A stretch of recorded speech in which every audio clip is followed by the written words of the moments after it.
Shit. He is able to be seen right now, and I hope that this microphone and it appears to not.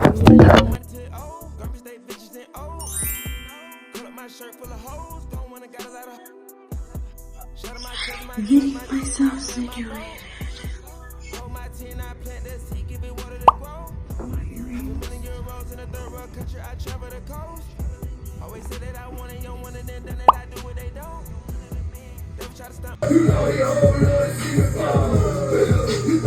Street diamonds, I speak treachery, yeah, the world north. Work with volley, shadow and death. You try me, I make well, I know. Look at all this money we done grown, lot them places I done flown. Freaky little, she swallow my kid.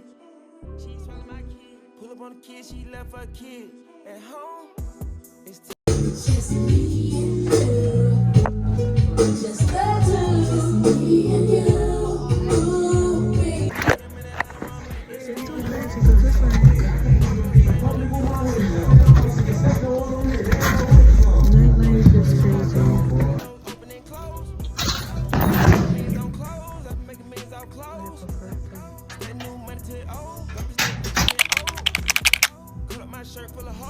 I'm ready to get the fuck ASAP after this shit.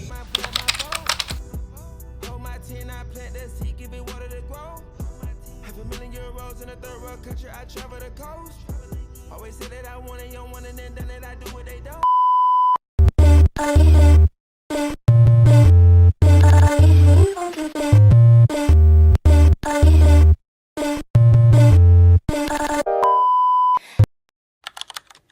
It's me. Welcome back to my diary entry.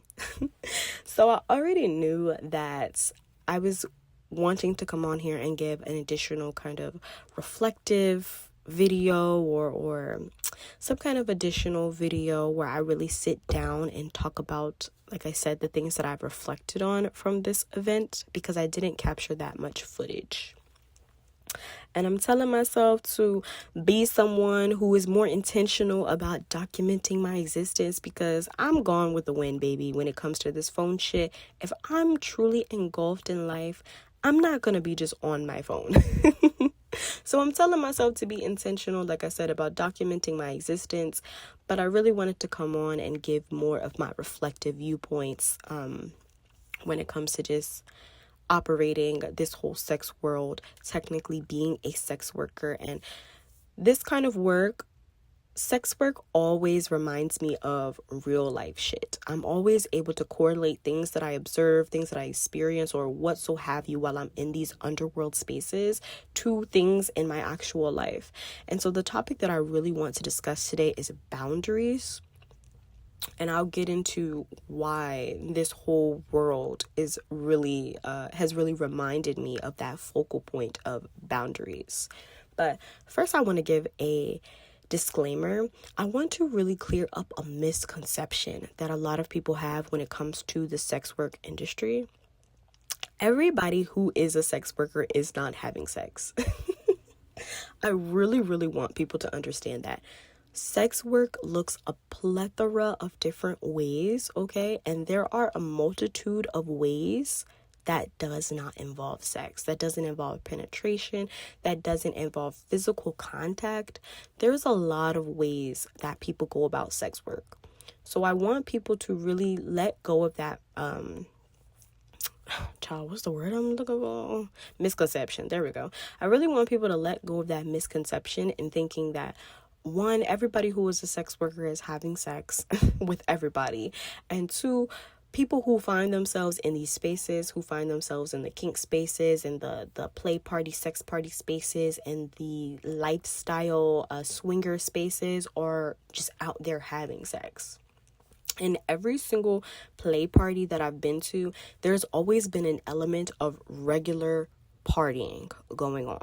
People dancing regularly, people having regular conversations, people just drinking. There's always an element of chill that's happening in the background.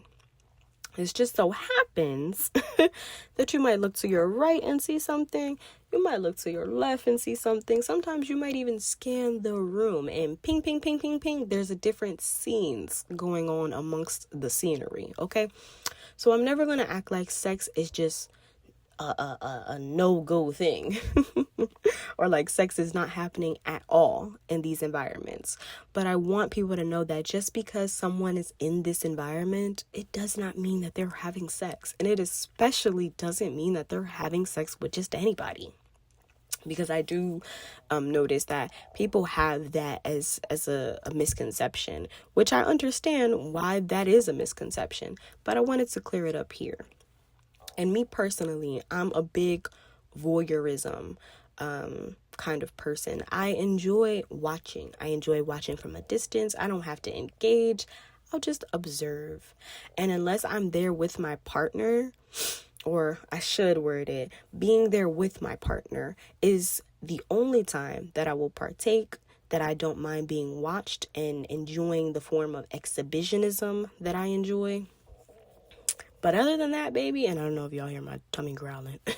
Excuse it if you do. But other than that, baby, I'm watching.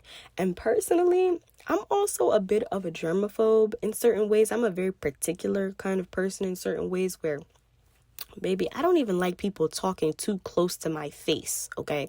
Because I don't like the chance that your spit might get on my mouth, on my nose, on my eyes, on my various crevices, okay?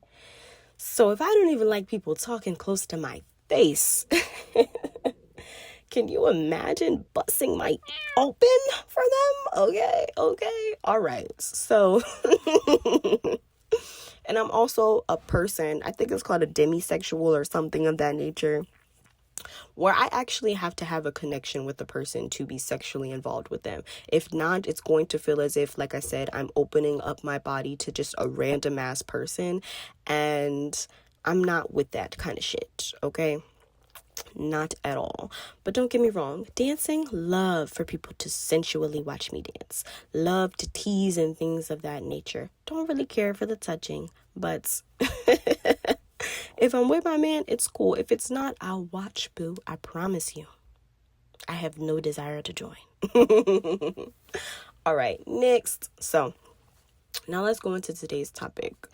Because like I said, I wanted to talk about the reflective points. And most of the time, the things that I experience in the sex world, or as I'll just refer to it as the underworld. I'm referring to it as that because a lot of elements of this scene is very underworldy.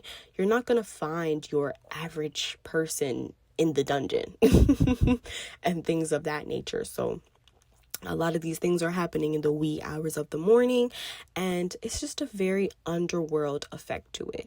So to not have to constantly say the sex world, the sex industry, the play world, or a play party, a sex party, whatever, I'm just going to call it the underworld. So most of the time when I'm in these very underworld spaces, I'm able to correlate those things to my regular life experiences. They're very much intertwined in how I might show up, again, how I might experience something. But today we're talking specifically about boundaries, because working particularly in these kind of spaces has really stamped and solidified the importance of boundaries for me. And like I said, it's something that doesn't just apply to these spaces, it applies to life in general. So let's break it down. I also want to state this will be my only disclaimer like this on this video and this video only. After this, I said whatever the fuck I said, okay? I also want to state I'm not the ascendant master of kink, nor am I ever claiming to be an expert on this particular subject matter. I can only just talk about things from my opinion and my perspective. All right, disclaimer over, let's get to it. In my opinion, you cannot be, for lack of better words, overly going to work in the underworld industry. You have to be very clear and firm on who you are when you are working in these spaces. You have to be clear on what you will do, and most importantly, what you absolutely will not do.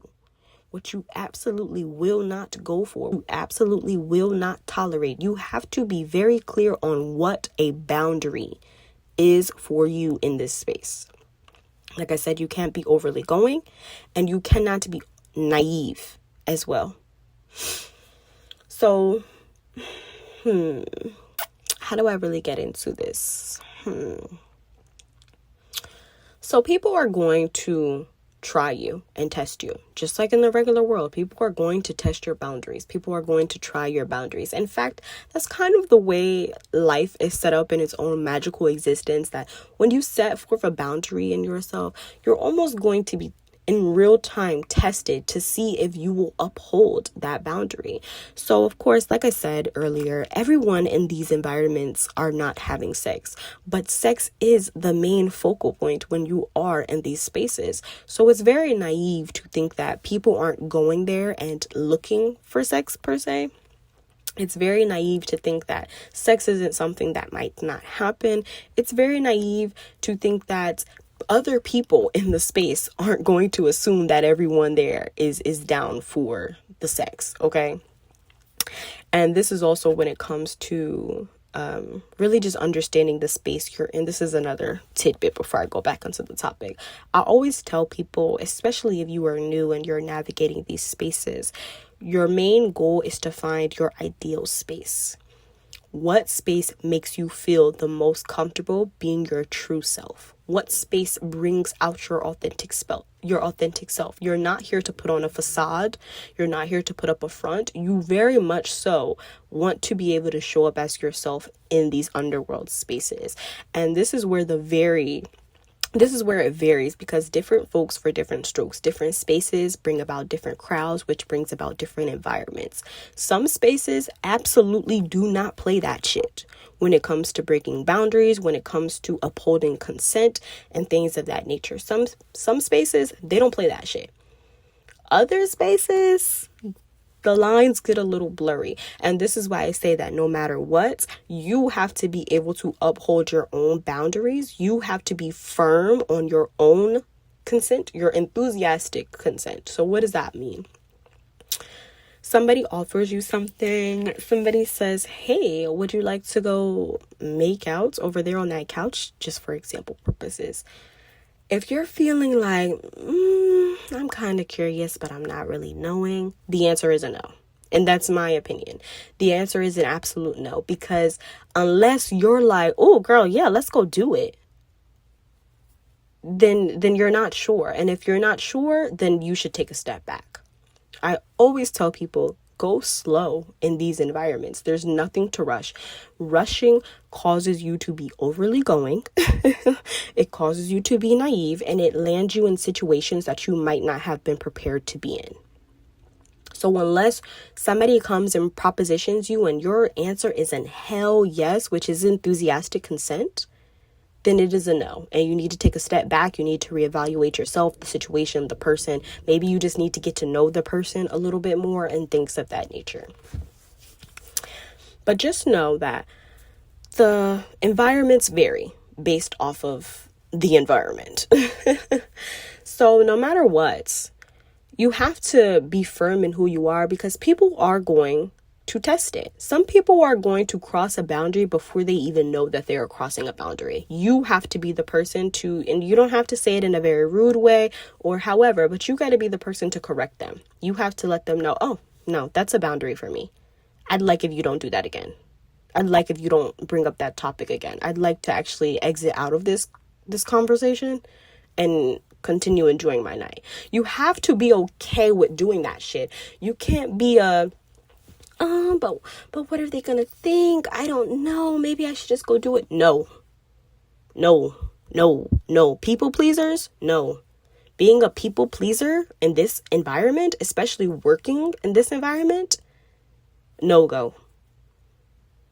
You have to be firm on, like I said, what you are willing to do and what you are absolutely not willing to do. You have to be firm, not firm. You have to be okay looking like a bitch if that's what it calls for. If you're going to leave out of a situation that you don't want to be in, and if somebody's going to make a comment and say, ugh, that girl is a bitch, or that girl is rude, or whatever the case, so be it. I would rather be rude than 20 minutes from now wondering how the fuck did I end up on this bed with this random, like, you know what I mean? I would much rather come off like a bitch to you, if that's how you're going to take it, than to end up in a situation that I did not want to be in. So the people pleaser shit, check that shit out the door. I'm gonna be honest. If you're a fucking people pleaser, you need to check that shit out the door, or you don't need to find yourself in these spaces. And I'm saying that in the most loving way possible, because I'm telling you, you cannot be naive and just going for absolutely anything just because somebody is propositioning you for it. So you got to be willing to say no. N-O. That has to be your favorite word when you are operating in these spaces and upholding your morals and upholding your boundaries. No. Somebody's touching you and you don't like them touching you. Let them know. Could you please not touch me? I don't really care to be touched. Sounds a little rude to some people. To me, straight to the fucking point. And now if this person continues to touch you, now you know this is a person that has no respect for boundaries. Let me get the fuck ASAP. Let me actually go report this person to whomever is a mandated reporter in this type of scenario, because there should be security, there should be consent watchers, there should be somebody who you should be able to report something to if you feel uncomfortable. So in fact, let me go let this person know that this person doesn't know how to fucking respect boundaries.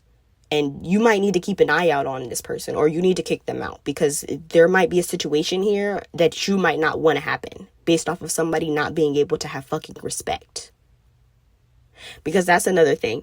Consent is everything in these spaces. I don't give a fuck what space you're in. If they don't uphold it, you uphold it for yourself. And this is why I really wanted to talk about this, because working in the various environments have taught me you have to be firm on your boundaries. You kind of, in a way, have to show people, and maybe that's just the top in me. You kind of got to show people that you're not one to be fucked with. And you don't have to be mean about it. You don't have to be rude about it. You don't even have to come off like, ugh, the way I can come off sometimes. I'm not going to lie. I'm not going to lie. But you do have to let people know you're not the one to be fucked with. And what do I mean by the one to be fucked with? You are the one to be respected. You are going to respect my boundaries. You are going to respect my consent. It's not up for debate. It's not. I'm not into somebody trying to pressure or coerce me into anything. If I tell you a no and I feel that you're coercing me, I'm going to walk away. I'm going to exit stage left from this situation. We have nothing else to discuss. And you got to be willing to show up as that bitch every single motherfucking time. Every single time. Every single time. I promise you, even with people that you trust, even with people that you care about, I'm telling you, even with people that you trust, even with people that you care about, even with people that you might have created a relationship with, a bond with, whatever, you have to be willing to uphold your boundaries even against them. Even against them. Because sometimes in these spaces, like I said, things happen and people find themselves in situations that they might not have been prepared to be in. So you just got to be diligent with yourself. And make sure at the end of the day, you're holding yourself to the highest respect. You never want to do something in this particular world that makes you question yourself. You never want to do something that has you questioning your own morals, has you questioning your own self-respect, has you questioning your own value of self.